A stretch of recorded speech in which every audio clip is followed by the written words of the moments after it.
মা আসছেন, তাই একটু পুজোর খবরের দিকে নজর রাখাই যায়। ৮২ বঙ্গাব্দে উদয় নারায়ণ ঘোষ শিকার করতে আসেন নাড়াচলের জঙ্গলে, আর সেখানে ঈশান কোণে আলোর ছটা দেখতে পান তিনি।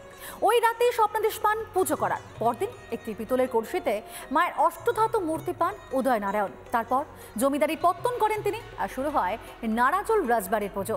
৬১০ বছরও বেশি সময় ধরেই সেই মূর্তিতে চলে আসছে নাড়াচল রাজবাড়ির দুর্গাপুজো। দেখুন আপনারা সেই ছবি।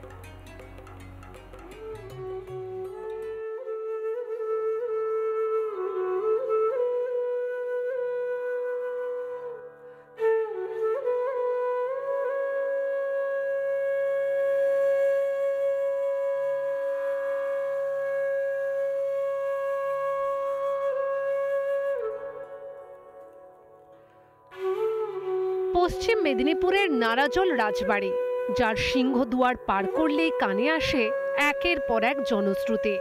শোনা যায় পিতলের কলসিতে দেবী মূর্তি পেয়েছিলেন পরিবারের পূর্বপুরুষ উদয় নারায়ণ ঘোষ। নাড়াচল রাজবাড়ির অন্দরমহলে রয়েছে এবং ঠিক এইখানেই উদয় নারায়ণ ঘোষ তিনি ঠিক এই জায়গায় উত্তর পূর্ব যে ঈশান কোণ, সেই ঈশান কোণ থেকে দেবী মূর্তি পান, অষ্টধাতুর দেবী মূর্তি। মায়ের অষ্টধাতু মূর্তি নিয়ে যাওয়া হয় রাজপরিবারের অন্দরে এবং সেখানেই আজ অবধি সেই অষ্টধাতুর মূর্তিতেই কিন্তু পূজিতা হয়ে আসছেন দেবী। মায়ের স্বপ্নাদেশ হলো এবং মাকে প্রতিষ্ঠা নির্দেশ পেলেন। পরের দিন দেখলেন যে একটা রয়েছে একটা কলসির মধ্যে, পেতলের কলসির মধ্যে প্রচুর ধনসম্পদ পেলেন। 30টা ছোট বড় গ্রামকে নিয়ে নাড়াচলে কিন্তু জমিদারি পত্তন করলেন। কার্তিক দুর্গকে আমাদের ওখানে সেই ভাঁড় সিস্টেম আছে জানেন, সেই ভাঁড় সিস্টেমে ওই কার্তিক আর গণেশ, সরস্বতী, লক্ষ্মী এসব করা হয়, বুঝেছেন? ওই মায়ের কাছেই থাকে পুজোর সময়। পুজোর 4 দিন হলে তারা আবার বিসর্জন করে দেয়, বিসর্জন হয়ে যাবেন, কিন্তু মা থাকবেন। মায়ের ঘর বিসর্জন হবে, মা কিন্তু থাকবেন।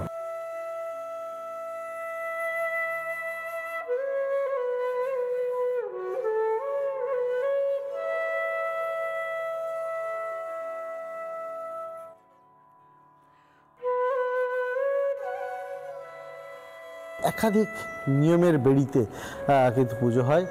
এখানে মহিলারা কিন্তু ব্রাত্য, উমার পুজোয় ব্রাত্য মহিলারাই।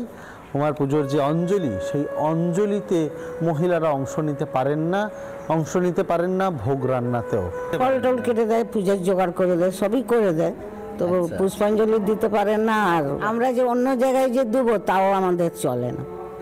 আচ্ছা, মানে এই পরিবারের মহিলাদের অঞ্জলি দেওয়া যায় না।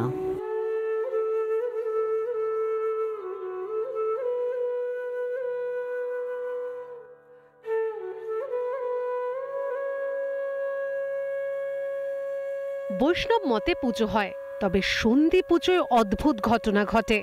5টি মোয়া দেওয়া হয় মাকে। মায়ের কৃপা দৃষ্টিতে একটা মোয়া ফেটে যায়। এই মোয়া প্রসাদ হিসেবে গ্রহণ করেন বাড়ির সদস্যরা। অর্ডার দিয়ে আমাদের এখানে বিশেষ বড় করে বানানো হয়। অন্য ক্ষেত্রে যেরকম ছোট মোয়া হয় সেটা হয় না, খুব বড় বানানো হয় মোয়াটা। সেই মোয়াটা কি ফেটে যায় এবং সেটাই কি আপনারা প্রসাদ হিসেবে গ্রহণ করেন? হ্যাঁ, সেটাই আমরা প্রসাদ হিসেবে, মানে আমাদের ফ্যামিলির যে মেম্বার তারাই সব, বাইরের কেউ, বাইরের কাউকে সেটা দেওয়া হয় না, সেটা বাইরের কেউ খেতে পারে না।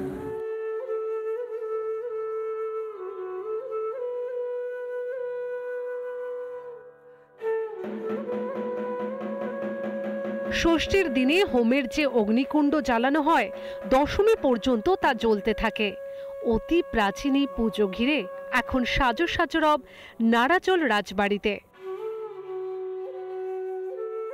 নাড়াচল থেকে ক্যামেরা পার্সন মৃন্ময়ের সঙ্গে সুদীপ্ত, রিপাবলিক বাংলা।